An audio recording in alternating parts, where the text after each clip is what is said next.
How do you develop your growth mindset? I'm Ruth Kudzi, the founder of Ruth Kudzi Coaching. I transformed my life and my business, and I'm passionate about helping others do the same. Growth mindset is a term that was coined by Dweck in her seminal book, Mindset. It's something that she talks about, and it's really infiltrated into our everyday language. I first came across Carol and growth mindset when I was training to be a teacher in the mid-2000s. And we were introduced to the concept that if you have a growth mindset, you see that you're able to develop, learn and grow and get better at things. Whereas if you have a fixed mindset, you believe that your success is down to your innate abilities.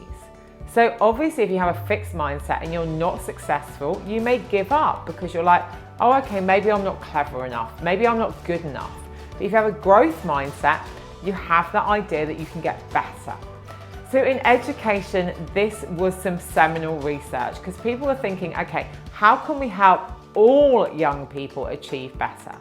And so the way that we used it is we looked at the way that we assessed people. So we gave them feedback on what they could do to improve rather than giving them a grade. We started to praise on effort. We started to look at what they'd failed at and celebrate that failure and the learning as well as what they'd succeeded at. But growth mindset also applies to adults. Some of us decide that the reason we haven't done something is again because of innate abilities. So how do we foster that growth mindset in everyone, from our 2-year-old to our 82-year-old gran? Let's be honest, we all have a growth mindset in some areas. Most of us know that if we want to get to be a fast runner, we need to run more, and that practice will get us better. And most of us acknowledge that we are able to push ourselves, and maybe there are some restrictions based on our age, our ability, our natural ability, but we're able to build on that. And it's very interesting actually that when you look at a lot of the top athletes, I'm going to give the example of David Beckham here. David Beckham, I was listening to actually something on Instagram recently, and he was saying that every night when his dad came home from work, they used to go to the local park and he used to practice crosses into the goal every single night. So he got better and better and better at them. And we know when David Beckham was playing for Man United and England and Real Madrid that he was famous for his crosses.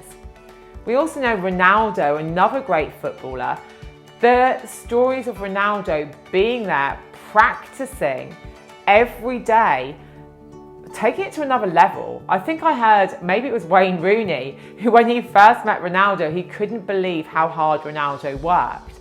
And that commitment to getting better and improving.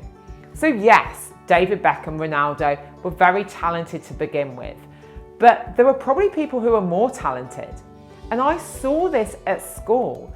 I saw people who came in at 11 years old and were told that they were clever.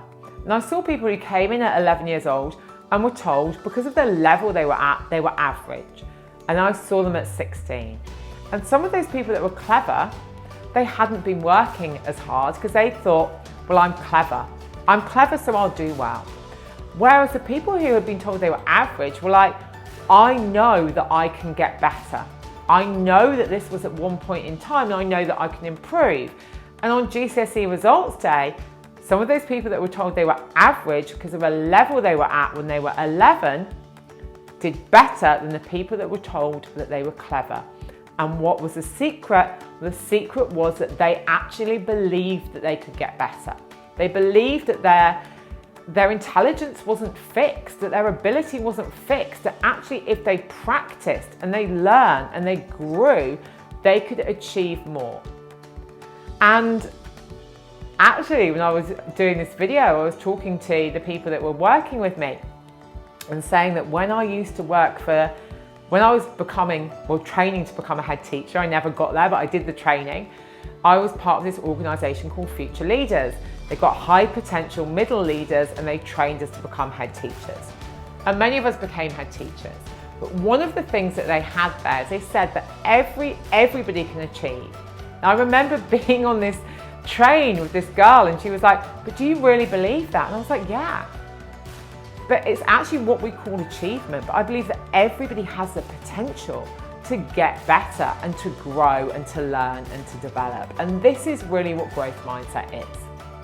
So first of all, one of my favorite ways of helping people to develop this is to build in reflective practice and say, okay, what have I learned from that situation? And what am I going to do because of that learning? How am I going to use that to help me develop? When I was getting my PCC and then MCC of the ICF, I had to go back and get mentor coaching. And when I got that mentor coaching, so the ICF is the International Coaching Federation, the PCC is professional coach, the MCC is the highest level, it's master coach. I had to go back and get mentor coaching. Now, I've been coaching for years by this time. And I remember the first time my coach listened to my coaching and gave me feedback. It wasn't pretty. And I remember there was part of me that thought, I can't do this, I'm going to give up. And I remember saying to him, there's part of me that is saying, I can't do this, I'm not good enough, I'm going to give up. But there's another part of me that knows that I can grow and develop. And if I take this seriously and listen to you, and if I actually embed this learning, then I'll get there. And he said the transformation in me from that first session, I think it was 3 sessions later, he was like, yeah, you're now at a PCC standard. You've now got there because you've been hungry to take on that feedback and apply it because you recognize that you can always get better. And everybody can with everything. Doesn't mean that you're going to be top of the world at it, but if you appreciate that you are the person that can control your effort, you're the person that can learn, you're the person that can develop, everything changes. And this is a cornerstone of growth mindset. So really, what I'm saying to you is look at the learning in every situation. Think about what you can do differently. Apply that learning and keep applying it. And that is how you grow. That is how you develop. And the more that you develop that mindset, the more that you're able to move forward. So, reflecting on what you can do to improve. Reflecting on those times when you say to yourself, I'm not good enough. Or I can't do this because I'm too old, I'm too young, I'm not clever enough, I haven't studied enough, I've studied too much. Whatever your excuse is, when you catch yourself saying that and it is about an innate ability or something you can't change, stop and say, how much of this is true? How true is it that my age stops me from doing this? Maybe my age stops me from running a marathon in, I don't know, I was going to say 10 minutes, but that's obviously not going to happen for anyone. But maybe it stops me from running that fast. But what can I do within the real parameters? Can I improve? Yes. Is this real? No. Is it perceived? Yes. And the really interesting thing about all of this is that Carol Dweck has found in her research in 2019 that we can develop a growth mindset about anything. We can even change our personality traits if we want to, if we have the mindset that we're going to. Because what happens when we have that mindset? When we create new neural pathways, we create new pathways in the brain that reprogram our brain that enable us to do things differently. We keep our brain alive.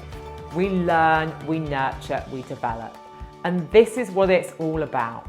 If you want to get better at everything, you need to acknowledge that you have that ability to do that. And you're the person in control. And maybe that means getting training or teaching. Maybe it means working with a coach or a mentor. Whatever it is, you are able to improve. That is the cornerstone.